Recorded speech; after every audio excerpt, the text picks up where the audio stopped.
CPM polit bureau അംഗം പിണറായി വിജയൻ ഇപ്പോൾ കോഴിക്കോട് മാധ്യമങ്ങളെ കാണുന്നു. തത്സമയം ഇന്ത്യൻ യൂണിയൻ മുസ്ലിം ലീഗും കോൺഗ്രസും തമ്മിൽ പ്രശ്നമുണ്ട്.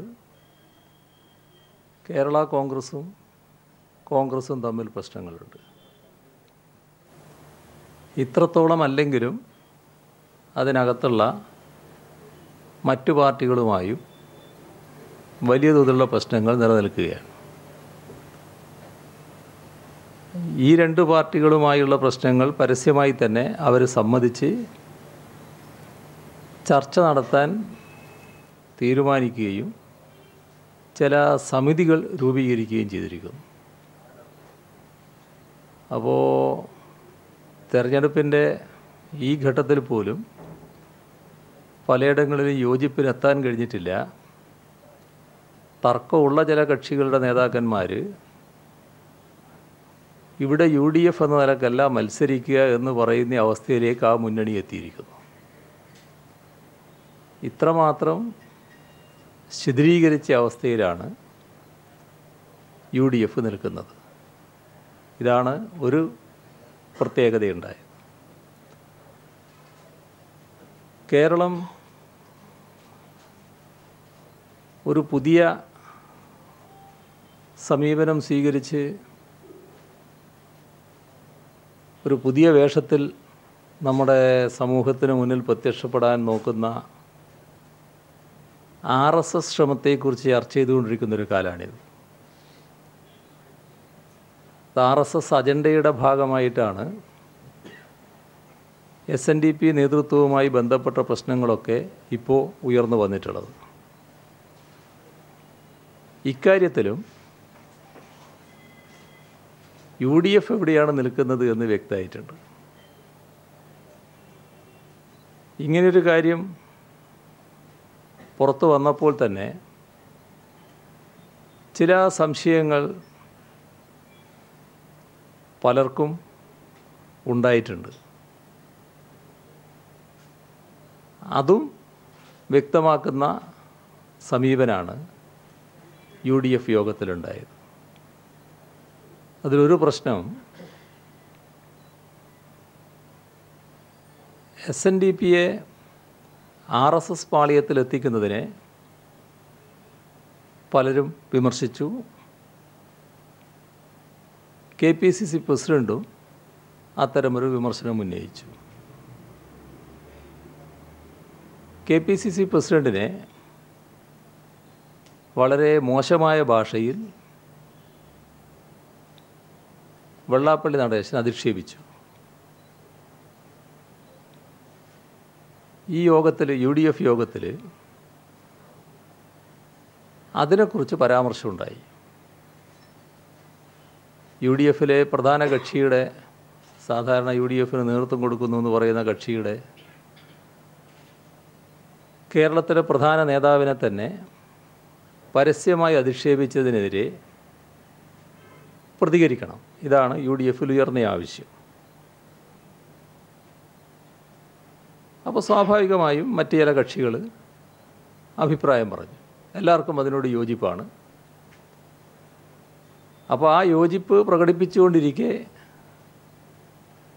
ഇത്തരമൊരു പ്രതികരണം ഒരു പ്രമേയ രൂപത്തിൽ വരാനാണ് സാധ്യത. അപ്പോൾ വന്ന വാർത്തകളിലൂടെ വ്യക്തമാകുന്നത് അപ്പോൾ ഉമ്മൻചാണ്ടി ഇടപെടുകയാണ്. മുഖ്യമന്ത്രി ഉമ്മൻചാണ്ടി ഇടപെടുന്നു. ഉമ്മൻചാണ്ടി പറയുന്നത് ഇത് നമ്മൾ ഗൗരവത്തിലെടുക്കേണ്ടതില്ല, ഇത് അവഗണിക്കുന്നതാണ് നല്ലത്.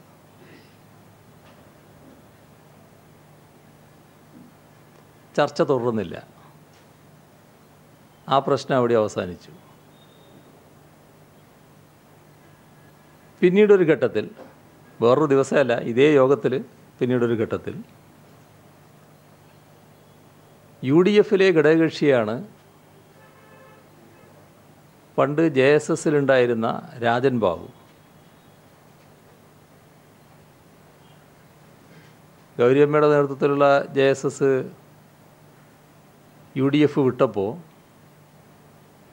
രാജൻ ബാബു UDFിൽ സ്ഥാനം പിടിച്ചതാണ്. അപ്പോൾ അവരെ ഇപ്പോൾ UDFിലെ ഘടകകക്ഷിയായിട്ടാണ് കാണുന്നത്. ഈ UDFിലെ ഘടകകക്ഷിയുടെ നേതാവാണ് RSS പുതിയ വേഷത്തിൽ കേരളത്തിൽ പ്രത്യക്ഷപ്പെടുന്ന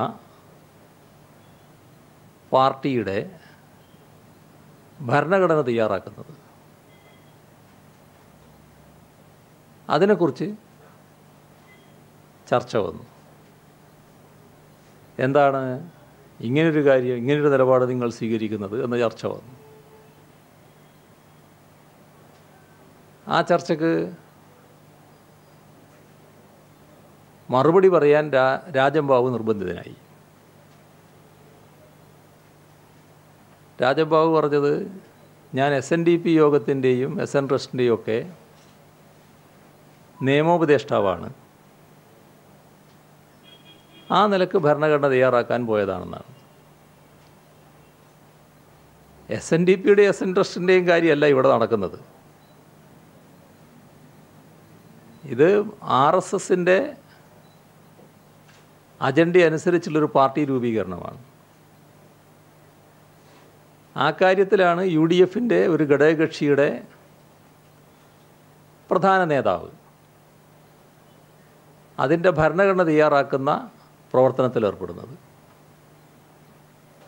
തീർത്തും വിരോധാഭാസമായൊരു കാര്യമാണല്ലോ. അപ്പോൾ അതിനെപ്പറ്റി പിന്നെ പലരും അഭിപ്രായം പറഞ്ഞു. അപ്പോൾ സംഗതി പന്തികേടാകുന്നു എന്ന് കണ്ടപ്പോൾ വീണ്ടും ശ്രീ ഉമ്മൻചാണ്ടി ഇടപെടുന്നു. ഉമ്മൻചാണ്ടി പറഞ്ഞു,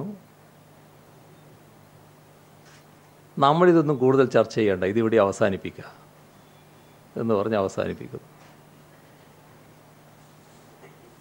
എന്തേ അവഗണിക്കാനും ചർച്ച കൂടുതൽ ചെയ്യണ്ട എന്നും ഉള്ള സമീപനം ഉമ്മൻചാണ്ടി സ്വീകരിക്കാൻ കാരണം, അവിടെയാണ് കേരളത്തിൽ ആദ്യമേ ഉയർന്ന ഒരു സംശയം യാഥാർത്ഥ്യബോധത്തോടെ നാം സ്ഥിരീകരിക്കുന്ന അവസ്ഥയിലേക്ക് എത്തേണ്ടത്. അത് വെള്ളാപ്പള്ളി നടേശനും RSSും എല്ലാം തമ്മിലുള്ള ബന്ധത്തിൽ ഉമ്മൻചാണ്ടിക്ക് കൂടി പങ്കുണ്ട് എന്നൊരു സംശയം കേരളത്തിൽ പലർക്കും ഉണ്ടായിരുന്നു.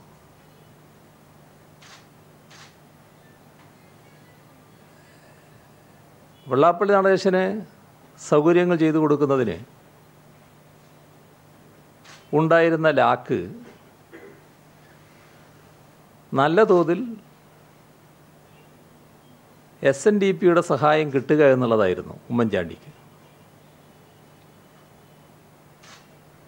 പക്ഷെ അതുകൊണ്ട് മാത്രം കാര്യങ്ങൾ താൻ വിചാരിച്ചെടുത്തത് എത്തില്ല. ഉമ്മൻചാണ്ടിക്ക് ഒരു ഭരണ തുടർച്ച വേണമെന്നുണ്ട്. ഒരു പ്രഖ്യാപനം ഇപ്പോൾ ഉമ്മൻചാണ്ടി നടത്തിയിട്ടുണ്ട്. അതിൽ അദ്ദേഹം പറഞ്ഞത്, ഈ തെരഞ്ഞെടുപ്പ് ഗവൺമെൻറ്റിൻ്റെ പ്രവർത്തനങ്ങളെക്കുറിച്ചുള്ള വിലയിരുത്തലാവുമെന്നാണ്. കൂട്ടത്തിൽ പറഞ്ഞു, അരുവിക്കര തെരഞ്ഞെടുപ്പിന് മുൻപും ഞാനിത് പറഞ്ഞിരുന്നുവെന്ന്. അരുവിക്കരയല്ല കേരളമെന്ന് നമുക്കെല്ലാവർക്കും അറിയാം. അരുവിക്കര മണ്ഡലത്തിലെ പ്രത്യേക സാഹചര്യം പ്രത്യേക രീതിയിൽ ഉമ്മൻചാണ്ടിക്ക് ഉപയോഗിക്കാൻ കഴിഞ്ഞിട്ടുണ്ട്. അതിൽ നിന്ന് ചില പാഠങ്ങൾ ഉൾക്കൊണ്ടുകൊണ്ട് തന്നെ കൂടുതൽ വിപുലീകൃതമായ രീതിയിൽ കേരളത്തിൽ പ്രയോഗിക്കാനാണ് ഉമ്മൻചാണ്ടി തയ്യാറാകുന്നത്. അത് RSSുമായൊരു ഒത്തുപോക്കാണ്. കേരളത്തിൻ്റെ രാഷ്ട്രീയ ചരിത്രമെടുത്താൽ, തെരഞ്ഞെടുപ്പുകളുടെ ചരിത്രമെടുത്താൽ, UDFും BJPയുമായുള്ള ബന്ധത്തിൻ്റെ ചരിത്രമെടുത്താൽ, ഇതിലെല്ലാം RSS വലിയ പങ്ക് വഹിച്ചിട്ടുണ്ട് എന്ന് കാണാൻ നമുക്ക് കഴിയും. RSS ആണ് കോൺഗ്രസുമായി ബന്ധപ്പെട്ട് സഖ്യമുണ്ടാക്കാൻ നേരത്തെ തന്നെ തയ്യാറായിരുന്നു. നേരത്തെ വടകര ബേപ്പൂർ മോഡലൊക്കെ അതിൻ്റെ ഭാഗമായാണ് സംഭവിച്ചിരുന്നത്.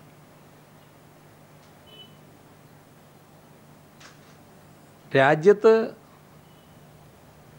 കോൺഗ്രസും BJPയും രണ്ട് വശത്ത് നിന്ന് പോരടിക്കുന്നവരാണെങ്കിലും കേരളത്തിൽ രണ്ടു കൂട്ടർക്കും സഹകരിക്കുന്നതിന് വലിയ വിഷമവുമില്ല. കേരളത്തിൽ ഉമ്മൻചാണ്ടിക്ക് വേണ്ടത് തൻ്റെ ഭരണത്തിൻ്റെ തുടർച്ചയാണ്. RSSന് വേണ്ടത് അക്കൗണ്ട് തുറക്കലാണ്. അപ്പോൾ അക്കൗണ്ട് തുറക്കാൻ സഹായം കോൺഗ്രസിൽ നിന്നും UDFൽ നിന്നും കിട്ടണം. അങ്ങനെ അക്കൗണ്ട് തുറക്കാൻ കഴിഞ്ഞാൽ അതിനുള്ള സഹായം ലഭിക്കുന്ന സാഹചര്യം വന്നാൽ തിരിച്ച് സഹായിക്കാൻ RSSും തയ്യാറാണ്. അപ്പോൾ RSSൻ്റെ സഹായം സ്വീകരിച്ചുകൊണ്ട്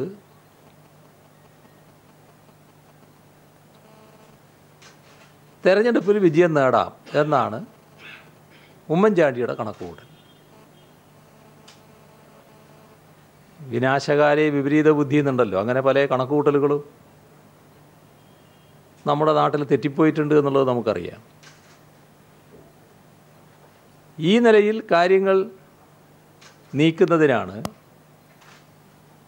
കോൺഗ്രസിൻ്റെ അഖിലേന്ത്യാ നേതൃത്വം തന്നെ തള്ളിപ്പറഞ്ഞിരുന്ന ഒരു വ്യവസായിയെ ചുവപ്പ് പരവതാനി വിരിച്ച് സ്വീകരിക്കുന്ന നില ഉമ്മൻചാണ്ടിയും കൂട്ടരും ഇവിടെ സ്വീകരിച്ചത്. അപ്പോൾ ചില മധ്യസ്ഥന്മാരെ ഇതിനു വേണ്ടി ഉപയോഗിക്കാനാണ് ഉദ്ദേശിക്കുന്നത്. ഇക്കാര്യത്തിൽ വെള്ളാപ്പള്ളി നടേശനെയും ഉപയോഗിക്കാൻ കഴിയും എന്ന് നേരത്തെ തന്നെ ഉമ്മൻചാണ്ടി മനസ്സിലാക്കിയിരിക്കുന്നു. അപ്പോൾ ഈ മൂന്ന് കൂട്ടരുമായി ബന്ധപ്പെട്ടുകൊണ്ടൊരു കളി നടക്കുകയാണ്. RSSും ഉമ്മൻചാണ്ടിയും വെള്ളാപ്പള്ളി നടേശനും കൂടി ചേർന്നുകൊണ്ടുള്ള ഒരു കളിക്കാണ് ഒരുമ്പെടുന്നത്.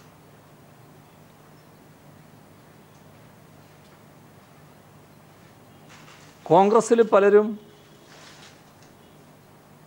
ശക്തമായി തന്നെ ശ്രീനാരായണ ഗുരുവിൻ്റെ ദർശനത്തിനെതിരെയുള്ള നിലപാട് സ്വീകരിക്കുന്നതിനെ വിമർശിച്ചിട്ടുണ്ട്.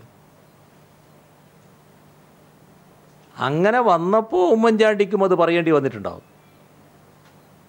പക്ഷേ ഉമ്മൻചാണ്ടി പറഞ്ഞത് ആത്മാർത്ഥയോടെയല്ല എന്നുള്ളതാണ് UDFലുണ്ടായ സമീപനം വ്യക്തമാക്കുന്നത്. അപ്പോൾ UDFൽ ഉമ്മൻചാണ്ടിയുടെ ശരിയായ നിറം തന്നെ പുറത്തു വന്നു. ഇതിനെതിരെ ഒന്നും പ്രതികരിക്കേണ്ടതില്ല. ഇത് ഒരവിശുദ്ധ കൂട്ടുകെട്ടിനുള്ള നീക്കമാണ്. അങ്ങനെയൊരു നീക്കത്തിലൂടെ കേരളത്തിൻ്റെ മതനിരപേക്ഷതാ ബോധത്തെ തകർക്കാനാകുമോ എന്നാണ് നോക്കുന്നത്. പക്ഷെ ഇവിടെ ഒരു കാര്യം നാം കാണേണ്ടതായിട്ടുണ്ട്. ഇത്തരം നീക്കങ്ങൾ പല ഘട്ടങ്ങളിലും പുറത്തായിട്ടുണ്ട്. പുറത്തായ ഘട്ടങ്ങളുമുണ്ട്, പുറത്താകാത്ത ഘട്ടങ്ങളുമുണ്ട്. പുറത്താകാത്ത ഘട്ടങ്ങളിൽ നേട്ടം സമ്പാദിക്കാൻ കഴിഞ്ഞിട്ടുണ്ടാകും. പക്ഷേ പുറത്തായ ഘട്ടങ്ങളിലെല്ലാം കടുത്ത തോതിൽ പരാജയം ഏറ്റുവാങ്ങേണ്ടിയും വന്നിട്ടുണ്ട്. കാരണം അപ്പോൾ കേരളത്തിൻ്റെ മതനിരപേക്ഷ മനസ്സങ്ങുയരും. ഇപ്പോൾ കേരളത്തിൽ എല്ലാവർക്കും ഇതിനെക്കുറിച്ച് ബോധ്യമുണ്ട്. അത്തരമൊരു ബോധ്യമുള്ള അവസ്ഥയിൽ കേരളത്തിലെ ജനങ്ങളും വോട്ടർമാരും ഈ നീക്കത്തെ അംഗീകരിക്കാൻ പോകുന്നില്ല. ഇടതുപക്ഷ ജനാധിപത്യ മുന്നണി നല്ല നിലക്ക് തന്നെയാണ് കാര്യങ്ങൾ മുന്നോട്ട് കൊണ്ടുപോകുന്നത്. സീറ്റ് വിഭജന ചർച്ച ഏതാണ്ട് എല്ലായിടങ്ങളിലും പൂർത്തിയായി കഴിഞ്ഞിട്ടുണ്ട്. സ്ഥാനാർത്ഥികളെയും തീരുമാനിച്ചു കഴിഞ്ഞിട്ടുണ്ട്. നല്ല യോജിപ്പോടെ തന്നെ ഈ തെരഞ്ഞെടുപ്പിൽ മത്സരിക്കാനാണ് പോകുന്നത്. കനത്ത പരാജയം UDF-നും വർഗീയതക്കും ഏൽക്കേണ്ടതായിട്ട് വരും. വർഗീയതയ്ക്ക് വേറുറപ്പിക്കാൻ കഴിയുന്ന തെരഞ്ഞെടുപ്പാകുമെന്ന അവരുടെ വ്യാമോഹവും നടക്കാൻ പോകുന്നില്ല. തങ്ങൾ തന്നെ ജയിച്ച് കയറാൻ പോകുന്നുവെന്ന UDF-ൻ്റെ മോഹവും പൂവണിയാൻ പോകുന്നില്ല. ഇതാണ് തദ്ദേശ സ്വയംഭരണ സ്ഥാപന തെരഞ്ഞെടുപ്പിൽ നാം കാണേണ്ട കാര്യം. തദ്ദേശ സ്വയംഭരണ സ്ഥാപന തെരഞ്ഞെടുപ്പുമായി ബന്ധപ്പെട്ടാണെങ്കിലും അല്ലെങ്കിലും ഒരു കാര്യം പറയേണ്ടതുണ്ട് എന്നാണ് എനിക്ക് തോന്നുന്നത്. അത് ഇന്നൊരു വാർത്ത വന്നത് നമ്മുടെ നാടാണല്ലോ ഏറ്റവും കൂടുതൽ പ്രവാസികൾ ഉള്ളൊരു നാട്. ഒരു പ്രവാസിയുടെ കൈ റിയാദിൽ വെട്ടിയ സംഭവമാണ്. സൗദി അറേബ്യയിൽ ഒരു ഗാർഹിക തൊഴിലാളിയായ സ്ത്രീയുടെ കൈയാണ് വെട്ടിമാറ്റിയിരിക്കുന്നത്. ഇത്രത്തോളം ക്രൂരമായ സംഭവം മുൻപുണ്ടായിട്ടില്ലെങ്കിലും അതിക്രൂരമായ ഒട്ടേറെ പീഡനങ്ങൾ ഗാർഹിക തൊഴിലാളികൾ കേൾക്കേണ്ടി വരുന്നു എന്നുള്ളത് നേരത്തെ തന്നെ റിപ്പോർട്ടുകളുണ്ടായിരുന്നു. നമ്മുടെ നാട്ടിലെ സഹോദരിമാർക്കും ഒട്ടേറെ പീഡനങ്ങൾ അനുഭവിക്കേണ്ടി വന്നിട്ടുണ്ട്. ഇവരിപ്പോൾ കേരളത്തിൽ നിന്നുള്ളവരല്ല, എങ്കിലും നമ്മുടെ രാജ്യത്ത് നിന്ന് പോയ ഒരു സഹോദരിയാണ്. പീഡനം വിവരണാതീതമാണ്. മനുഷ്യത്വം തൊട്ടുതെറിപ്പിച്ചിട്ടില്ലാത്ത രീതിയിലാണ് ഗാർഹിക തൊഴിലാളികളുടെ നേരെ പലരും പെരുമാറുന്നത്. സൗദിയിൽ ഇതുണ്ടായതുകൊണ്ട് സൗദിയിൽ മാത്രമാണ് എന്ന് ധരിക്കുന്നത് ശരിയല്ല. പല രാജ്യങ്ങളിലും കടുത്ത പീഡനം ഗാർഹിക തൊഴിലിന് പോകുന്ന സഹോദരിമാർക്ക് ഏറ്റുവാങ്ങേണ്ടി വരുന്നുണ്ട്. ഇക്കാര്യത്തിൽ ഒരു ഉറപ്പ് വരുത്താൻ കഴിയണം. പ്രത്യേകിച്ച് സ്ത്രീകളാണ് പോകുന്നത്. അങ്ങനെ വരുമ്പോൾ അവർക്കുള്ള സുരക്ഷ, മാന്യത സംരക്ഷിച്ചു കൊടുക്കാനാവണം. അതിന് നടപടികൾ സ്വീകരിക്കേണ്ടത് രാജ്യമാണ്. ഓരോ രാജ്യത്തും നമ്മുടെ എംബസികളുണ്ട്. ആ എംബസികൾ മുഖേന ഇക്കാര്യത്തിൽ ആവശ്യമായ ഉറപ്പ് ലഭിക്കണം. വലിയ പ്രയാസമുള്ള കാര്യമല്ല.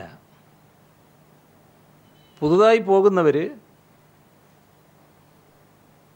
അവരുടെ സേവന വേതന വ്യവസ്ഥ ഇങ്ങനെയായിരിക്കും. അത് സംബന്ധിച്ചൊരു കരാർ ഒപ്പിടണം എംബസിയുടെ സാന്നിധ്യത്തിൽ. ആവശ്യമായ നിയമപരിരക്ഷ നൽകുന്നതിന് ഇന്ത്യ ഗവൺമെൻറ് സന്നദ്ധമാകണം. നിർഭാഗ്യകരമായൊരു വസ്തുത ഒരു നടപടിയും ഇക്കാര്യത്തിൽ സ്വീകരിക്കുന്നില്ല എന്നുള്ളതാണ്. നമ്മുടെ നാട്ടിലെ സഹോദരിമാരുടെ നിലയെടുത്താൽ ഈ പല രാജ്യങ്ങളിലും പ്രവർത്തിക്കുന്ന സാംസ്കാരിക സംഘടനകളുണ്ട്. മനുഷ്യൻ ജീവിച്ചു പോകാൻ വേണ്ടി എന്തെങ്കിലും വഴി തേടുമല്ലോ. അങ്ങനെ വഴി തേടുന്നതിൻ്റെ ഭാഗമായി ഈ സംഘടനകളിൽപ്പെട്ടവരുടെ ചില നമ്പറുകൾ ഇവർ ചില വഴികളിലൂടെ സമ്പാദിക്കും. യാദൃശ്ചികമായി അവരെ ബന്ധപ്പെടും. വളരെ അപകടകരമായ അവസ്ഥയിലാണ് രക്ഷപ്പെടുന്നതെന്നാണ് പറയുന്നത്. ഞാനൊരു സംഭവം അടുത്ത കാലത്ത് പറയുന്നത് കേട്ടിരിക്കുന്നു. അത് സ്ത്രീയല്ല, ഒരു ചെറുപ്പക്കാരനാണ്. അങ്ങേയറ്റം അപകടകരമായൊരവസ്ഥയിൽ ആ ചെറുപ്പക്കാരൻ പെട്ടു. രക്ഷപ്പെടാൻ വഴിയില്ല. അതിക്രൂരമായ പീഡനമാണ്.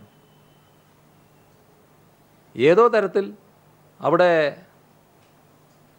പോയ മറ്റൊരു വാഹനത്തിൻ്റെ ഡ്രൈവറിൽ നിന്ന് ഒരു സംഘടനാ പ്രവർത്തന നമ്പർ കിട്ടി. ആ നമ്പറിൽ വിളിച്ചു പറഞ്ഞു, ഇങ്ങനെ ആണ് സ്ഥിതി, അപ്പോൾ നിങ്ങൾ കുറച്ച് നാൾ കൂടി അവിടെ നിൽക്കുമെന്ന് പറഞ്ഞു. നല്ല വിദ്യാഭ്യാസമുള്ള ചെറുപ്പക്കാരൻ പോയതാ, ഇപ്പോൾ അടുത്താണ് സംഭവം. അപ്പോൾ അയാൾ പറഞ്ഞു, ഞാനിവിടുന്ന് രക്ഷപ്പെടുന്നില്ലെങ്കിൽ ഞാൻ ആത്മഹത്യ ചെയ്യും, വേറെ എനിക്ക് വഴിയൊന്നുമില്ല. അപ്പോൾ അയാൾ പറഞ്ഞു, നിങ്ങൾ അതൊന്നും ചെയ്യല്ല, ഏതെങ്കിലും തരത്തിൽ നിങ്ങളെ രക്ഷപ്പെടുത്താൻ നോക്കാം. അങ്ങനെ ഒരു ദിവസം ഈ ഉടമക്ക് എവിടെയോ പോകേണ്ടി വന്നു. ഈ ഗൃഹനാഥന് അദ്ദേഹത്തിൻ്റെ വണ്ടിയുടെ താക്കോൽ എടുക്കാൻ മറന്നു പോയിരിക്കുന്നു. അത് അവിടെ തന്നെയുണ്ട്. ഈ വണ്ടിക്കകത്താണ് ഈ ചെറുപ്പക്കാരൻ്റെ പാസ്പോർട്ട്. അപ്പോൾ പാസ്പോർട്ട് എടുത്ത് അയാൾക്ക് പുറത്ത് ചാടാൻ കഴിഞ്ഞു. പുറത്ത് ചാടിയ ഉടനെ ഇവരെ വിളിച്ചു. അപ്പോൾ ഒരു ചെറുപ്പക്കാരൻ പോയി ഇയാളെ ബൈക്കിൽ കൊണ്ടുവന്നു. നേരെ എയർപോർട്ട് കൊണ്ടുവന്ന് രാജ്യത്തേക്ക് തിരിച്ചയച്ചു. ഇതെല്ലാം പെട്ടെന്ന് സംഭവിച്ചതുകൊണ്ട് അയാൾക്ക് അവിടെ നിന്ന് രക്ഷപ്പെടാൻ കഴിഞ്ഞു.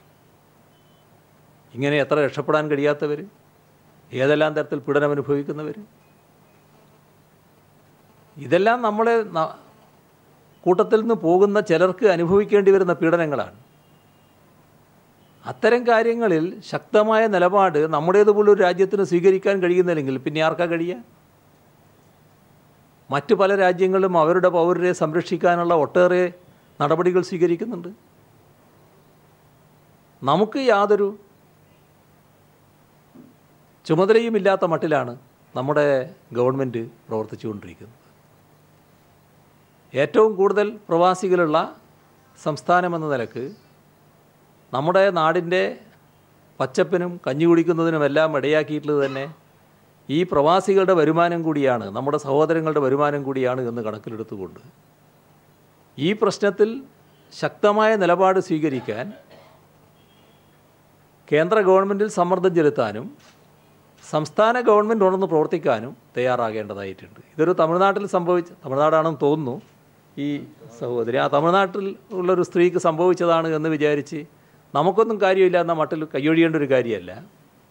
ഇത് നമ്മുടെ ഏത് സഹോദരിക്കും സംഭവിക്കാവുന്നൊരു കാര്യം സംഭവിച്ചതാണ് എന്ന് കണ്ടുകൊണ്ട് തന്നെ ഉള്ള നടപടി സ്വീകരിക്കാൻ കഴിയേണ്ടതായിട്ടുണ്ട്. ഇതാണ് പൊതുവിൽ പറയാനുള്ളത്. ചോദ്യങ്ങളാവാം.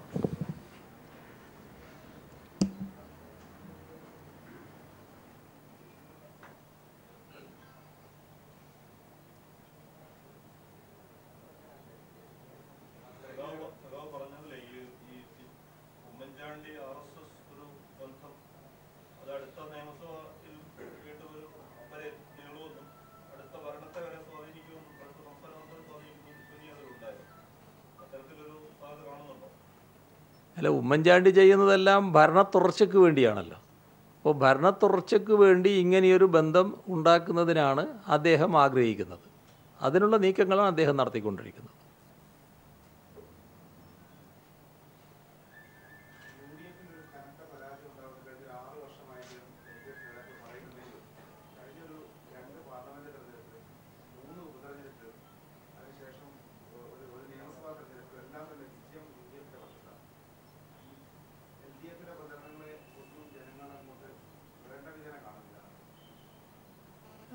ആ നിലയല്ല ഇപ്പോഴുള്ളത്. നിങ്ങൾ പറഞ്ഞ ഒരു ഘട്ടത്തിൽ ജനങ്ങളിൽ നല്ലൊരു ഭാഗം പലവിധ തെറ്റിദ്ധാരണകളുടെയും ഭാഗമായി LDFിനോട് വിപ്രതിപത്തി കാണിച്ചിരുന്നു. ഇന്ന് കേരളത്തിൻ്റെ സാഹചര്യം അതേയല്ല. ഇപ്പോൾ കേരളത്തിൻ്റെ സാഹചര്യം പരിശോധിക്കുന്ന ആർക്കും മനസ്സിലാക്കാൻ കഴിയും, നേരത്തെ ഞങ്ങളോട് വിപ്രതിപത്തി കാണിച്ചവരടക്കം നാടിൻ്റെ രക്ഷയ്ക്ക് LDFേ വഴിയുള്ളൂ എന്ന് ചിന്തിച്ചു തുടങ്ങിയിട്ടുണ്ട്. അല്ലെങ്കിൽ നാട് വല്ലാതെ തകർന്നു പോകും എന്ന ചിന്തയിലേക്ക് എല്ലാവരും എത്തിയിട്ടുണ്ട്. ഇത് ഞങ്ങളെ അനുകൂലിക്കുന്ന വിഭാഗത്തിലല്ല, എതിർക്കുന്ന വിഭാഗത്തിൽ ഉണ്ടായിക്കഴിഞ്ഞുള്ള ചിന്തയാണ്. അപ്പോൾ നിഷ്പക്ഷമതികളുടെ കാര്യം പറയാനില്ല. നാട് അത്യന്തം അപകടകരമായൊരവസ്ഥയിലേക്ക് നീങ്ങുകയല്ലേ എന്ന ആശങ്കയിലാണ് പൊതുവിൽ ജനവിഭാഗങ്ങളുള്ളത്. പ്രത്യേകിച്ച് നമ്മുടെ ഇന്ത്യയിലെ സാഹചര്യം, അതിൻ്റെ ഭാഗമായി കേരളത്തിൽ ഉയർന്നു വരുന്ന പ്രത്യേകതകൾ, ഇതെല്ലാം ആളുകൾ ചിന്തിക്കുന്നുണ്ട്. ഇപ്പോൾ അസഹിഷ്ണുത അതിൻ്റെ പാരമ്യതയിലാണല്ലോ നിൽക്കുന്നത്. രാജ്യത്തിനകത്ത് ഒരു കുറ്റവും ചെയ്യാത്ത ആളുകളെ കൊന്നൊടുക്കുന്നതിനൊരു മടിയുമില്ലല്ലോ. എന്തിൻ്റെയെല്ലാം പേരിലാണ് കൊന്നൊടുക്കുന്നത്? ഇപ്പോൾ ദാബോൽക്കറെ കൊന്നത് അദ്ദേഹം എന്തെങ്കിലും കുറ്റം ചെയ്തിട്ടാണ്? ഗോവിന്ദ് പൻസാരിയെ കൊന്നത് അദ്ദേഹം എന്തെങ്കിലും കുറ്റം ചെയ്തുകൊണ്ടാണ്? കുൽബുർഗിയെ കൊന്നത് എന്തെങ്കിലും തെറ്റ് ചെയ്തിട്ടാണ്? ഇപ്പോൾ ഏറ്റവും ഒടുവിൽ മാട്ടിറച്ചിയുടെ പേരിൽ ആ പാവപ്പെട്ട സഹോദരനെ കൊലപ്പെടുത്തിയത് എന്തെങ്കിലും തെറ്റ് ചെയ്തിട്ടാണോ? ഇങ്ങനെയുള്ള അസഹിഷ്ണുതയല്ലേ വളർന്നുകൊണ്ടിരിക്കുന്നത്. ഇത് നമ്മുടെ നാട്ടിലേക്കും വ്യാപിക്കുകയല്ലേ, കേരളത്തിലേക്കും വ്യാപിച്ചുകൊണ്ടിരിക്കുകയല്ലേ. അപ്പോൾ അതിൻ്റെ ഭാഗമായി കേരളത്തിൽ ഉയർന്നു വരുന്നൊരു ചിന്തയുണ്ട്, ആര് തടയിടും? ഈ അസഹിഷ്ണുത കാണിക്കുന്നവർക്ക്, നല്ലതുപോലെ പ്രോത്സാഹനം കൊടുക്കുന്നവർക്ക് തടയിടാൻ കഴിയും? അതിനെ എതിർക്കുന്നവർക്ക് മാത്രമേ തടയിടാൻ കഴിയൂ. അതിനെ എതിർക്കുന്ന കാര്യത്തിൽ ഉറച്ചു നിൽക്കുന്നത് LDF ആണെന്ന് എല്ലാവർക്കും അറിയാമല്ലോ. ആ ഒരു മാറ്റം പൊതുവെ വന്നുകൊണ്ടിരിക്കുന്നുണ്ട്. അതോടൊപ്പം ഭരണരംഗത്തുള്ള പിടിപ്പുകേട്, കെടുകാര്യസ്ഥത, അഴിമതി, ഇതിൻ്റെ എല്ലാം ഭാഗമായുള്ള വൃത്തികെട്ട ഒട്ടേറെ കാര്യങ്ങൾ, ഇതിലെല്ലാം അങ്ങേയറ്റത്തെ അതൃപ്തിയിലാണ് നമ്മുടെ നാട്ടിലെ ജനങ്ങൾ നിൽക്കുന്നത്. അതും കാണേണ്ടതായിട്ടുണ്ട്.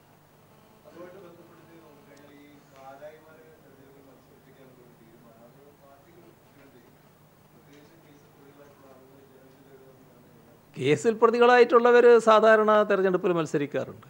കേസിൽ പ്രതികളായിട്ടുള്ളവർക്ക് തിരഞ്ഞെടുപ്പിൽ മത്സരിക്കുന്നതിന് വേറെ തടസ്സമൊന്നുമില്ല സാധാരണ.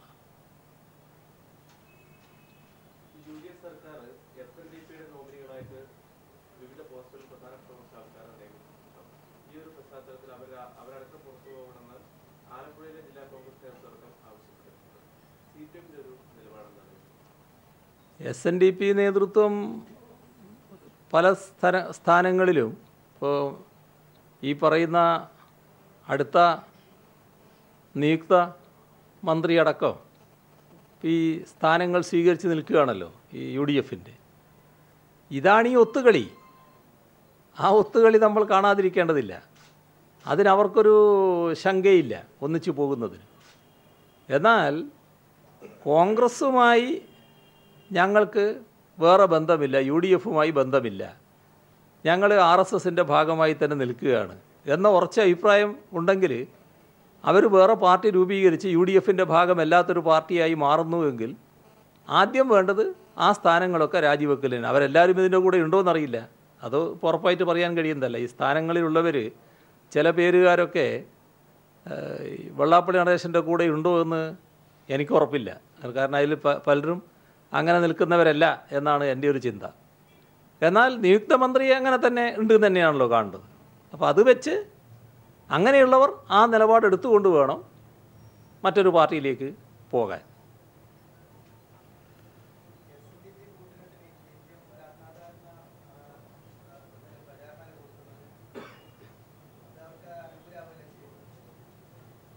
SNDP കൂട്ടു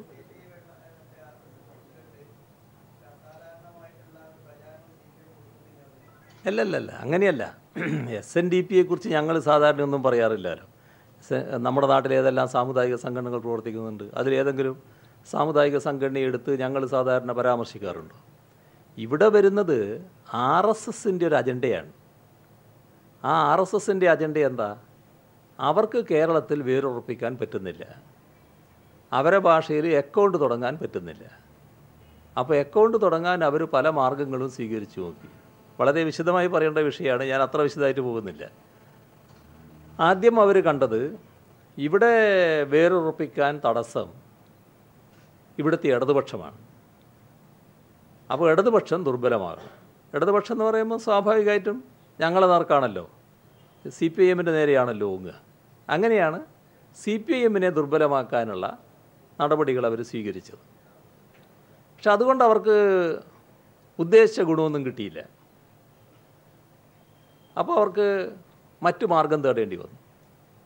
ആ മാർഗം തേടലാണ് ഈ പറഞ്ഞ UDFുമായി ബന്ധം സ്ഥാപിച്ച് അക്കൗണ്ട് തുറക്കാനുള്ള ശ്രമം. വടകര ബേപ്പൂർ മോഡലും മറ്റും. അതിനും ഫലം കണ്ടില്ല. അതിനും ഫലം കാണാതിരിക്കുമ്പോഴാണ് വാജ്പേയിയുടെ ഗവൺമെൻറ് രാജ്യത്ത് അധികാരത്തിൽ വരുന്നത്. ആ സന്ദർഭത്തിൽ അവർ സാമുദായിക സംഘടനകളെ ഒന്നിച്ച് നിർത്തിയാലോ എന്ന് ആലോചനയായി. സാമുദായിക സംഘടനകളിൽ പ്രബല സംഘടനകൾ കേരളത്തിൽ SNDPയും NSSുമാണ്. രണ്ടു കൂട്ടരെയും സമീപിച്ചു. NSS അത് പൂർണ്ണമായും നിരാകരിച്ചു. SNDP നേതൃത്വം അതിനനുകൂലമായ നിലപാടെടുത്തു.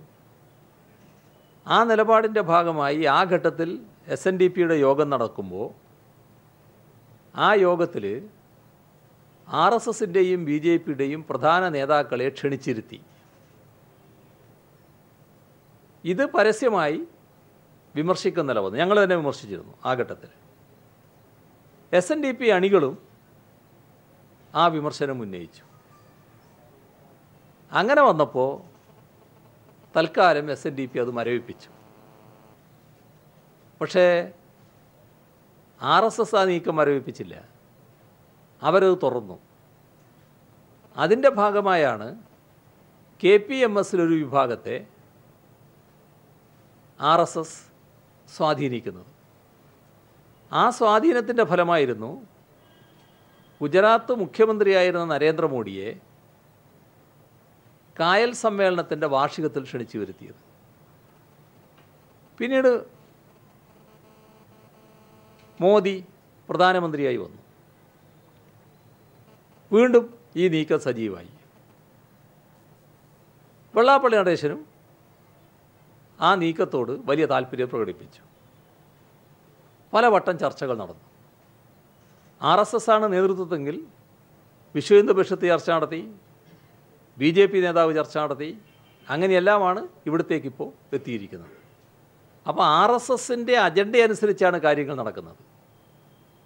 ഇതാണ് ഞങ്ങൾ വിമർശിച്ച കാര്യം. RSSൻ്റെ അജണ്ടയും SNDP ഉയർത്തിപ്പിടിക്കേണ്ട ശ്രീനാരായണ ധർമ്മവും ഒന്നിച്ചു പോകില്ല. ആ വൈരുദ്ധ്യവും ഞങ്ങളിവിടെ ഊന്നി പറയുന്നുണ്ട്.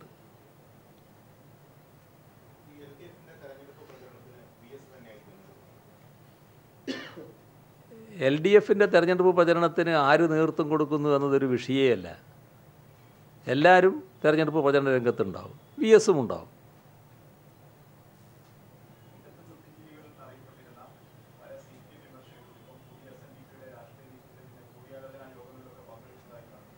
അത് നിങ്ങൾ ചാർത്തിക്കൊടുത്ത ബുദ്ധിജീവി പദമാണ്.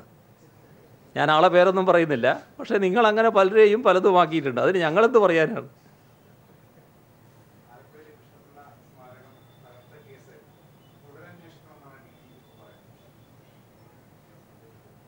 ഞാനറിയില്ല അതിനെപ്പറ്റി. എനിക്കറിയില്ല. എപ്പോൾ വന്നതാണത്? എനിക്കറിയില്ല.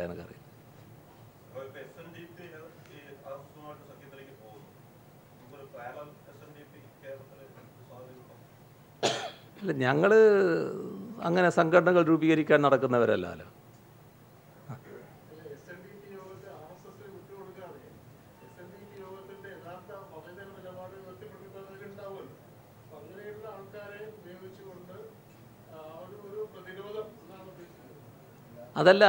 അതിലെന്താ പ്രശ്നം? ശ്രീനാരായണ ധർമ്മത്തിൻ്റെ പ്രശ്നമാണ്. ശ്രീനാരായണ ധർമ്മം പാലിക്കുന്നവരാണ് സാധാരണഗതിയിൽ SNDPയിൽ ഉണ്ടാകേണ്ടത്. ശ്രീനാരായണൻ മദ്യത്തിനെതിരെ പറഞ്ഞെങ്കിൽ അദ്ദേഹം വിദേശ മദ്യത്തെക്കുറിച്ചൊന്നും പറഞ്ഞിട്ടില്ല എന്ന് പറയുന്നയാൾ ശ്രീനാരായണ ഗുരുവിൻ്റെ ധർമ്മം പാലിക്കുന്നതിൻ്റെ നേതാവായി മാറിയാൽ സാധാരണ അനുയായികൾ അതിനോടൊപ്പം യോജിക്കില്ല. അപ്പോൾ ഈ പറയുന്ന സമ്പന്ന വിഭാഗം പ്രത്യേക നിലപാട് എന്തെങ്കിലും എടുത്താൽ അതായിരിക്കും ശ്രീനാരായണീയരാകെ എടുക്കുന്ന നിലപാട് എന്ന് കരുതാനേ കഴിയില്ല. അപ്പോൾ SNDP ശ്രീനാരായണ ഗുരു സ്ഥാപിച്ചൊരു സംഘടനയാണ്. ശ്രീനാരായണ ധർമ്മ പരിപാലനത്തിന് നിലകൊള്ളേണ്ട ഒരു സംഘടനയാണ്. സ്വാഭാവികമായും ശ്രീനാരായണ ധർമ്മത്തോട് നമുക്കാർക്കും വിയോജിപ്പില്ലാത്തതുമാണ്. സാധാരണ നിലയിൽ ആ സംഘടനയെ ആര് വിചാരിച്ചാലും അങ്ങനെ ഹൈജാക്ക് ചെയ്യാൻ കഴിയില്ല. നിക്ഷിപ്ത താല്പര്യത്തോടെ ഈ പറയുന്ന നിലപാട് സ്വീകരിച്ച് പോവുമായിരിക്കും. പക്ഷേ ശ്രീനാരായണ ധർമ്മം ശ്രീനാരായണ ധർമ്മമായിട്ട് തന്നെ ഇവിടെ നിലനിൽക്കുക തന്നെ ചെയ്യും.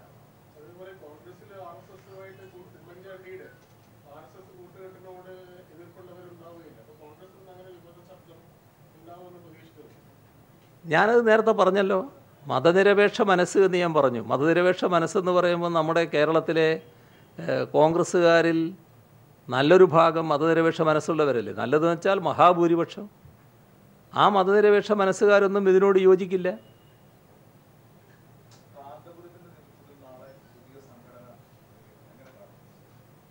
അല്ല, അത് അവരുടെ കാര്യമല്ലേ. അതിനെന്താ എന്തോ ഒരു ബഹുജന സംഘടന വരുന്നു എന്നല്ലേ പത്രത്തിൽ ഇന്ന് കണ്ടു. ഞാനത് ബഹുജന സംഘടന വരുന്നു എന്നാണ് കണ്ടത്.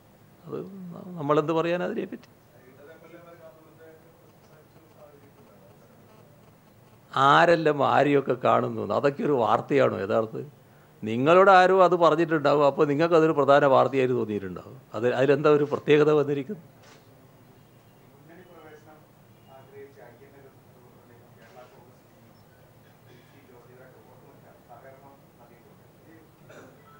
ഇവരെല്ലാവരും ഒരേ ഗണത്തിൽപ്പെടുന്നവരല്ല.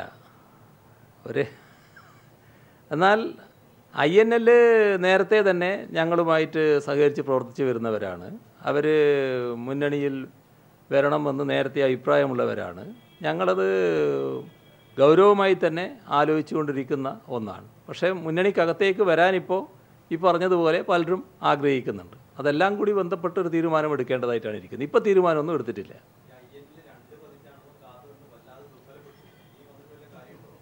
അവർ ദുർബലപ്പെട്ടിട്ടൊന്നുമില്ല. അത് ദുർബലപ്പെട്ടു എന്ന് നിങ്ങൾ തെറ്റിദ്ധരിക്കുകയാണ്. അവർ യഥാർത്ഥ ശക്തിയോടിലും കൂടുതൽ ശക്തിയിൽ തന്നെയാണ് ഇപ്പോഴും നിലനിൽക്കുന്നത്. ഇനിയും അത് കൂടുതൽ ശക്തി ആർജിക്കുക തന്നെയാണ് ചെയ്യുക. അത്തരമൊരു സാഹചര്യം തന്നെയാണ് കേരളത്തിൽ നിലനിൽക്കുന്നത്.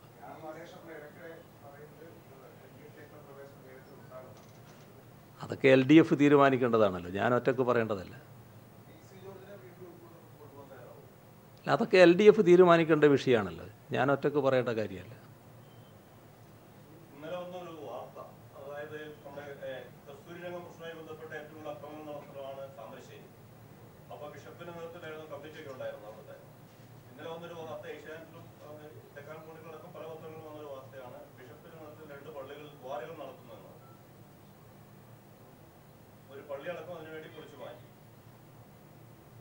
എനിക്കറിയില്ല അതിനെപ്പറ്റി, എനിക്കറിയില്ല.